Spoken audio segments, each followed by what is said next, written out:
I, 28F, just came from the reading of my grandmother's will, and my brother, 32M, literally had to be escorted out by security. I'm still shaking.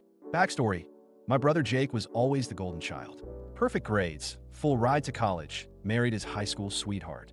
I was the screw-up who barely graduated, worked retail for years, and moved back home at 25. My parents made it clear who they were proud of. Every family dinner was about Jake's accomplishments while I just existed in the background. But my grandmother? She saw things differently. When I moved back home, I started visiting her twice a week. Not because I wanted anything, but because she was lonely and I actually had time. We'd watch her soap operas, I'd help with groceries, we'd just talk. Jake visited maybe twice a year, always with his wife for exactly 1 hour, usually around holidays. Grandma passed 3 weeks ago. The lawyer called us all in today for the will reading. The moment I walked in, Jake's wife Sarah gave me this smug look. My parents were already seated, and my mom had been crying. I assumed she left everything to my parents or split it between Jake and me. The lawyer started reading. To my parents, $10,000 each and some jewelry. To Jake, $5,000 and her china set. Then he got my part.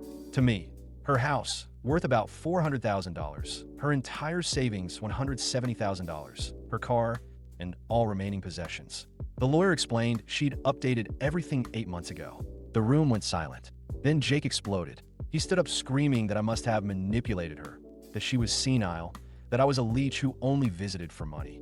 His face was purple. Sarah was crying, saying they needed that money for their kids' college fund. My dad just sat there with his head in his hands. My mom looked at me and said, "How could you do this to your brother?" Like I wrote the will myself. Jake lunged toward me, and the lawyer actually had to call security. As they walked him out, he screamed that I was dead to him and he'd contest everything. Here's the thing. I genuinely had no idea. Yes, Grandma and I were close, but I never expected this. I'm sitting in my apartment right now with 47 missed calls from family members. My aunt texted calling me a conniving snake. My dad left a voicemail saying I need to do the right thing and split it with Jake. But why should I? I was there for years.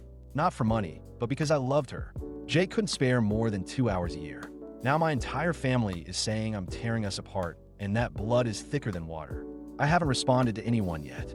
Part of me feels guilty. The other part is furious that they expect me to just hand over what Grandma specifically wanted me to have.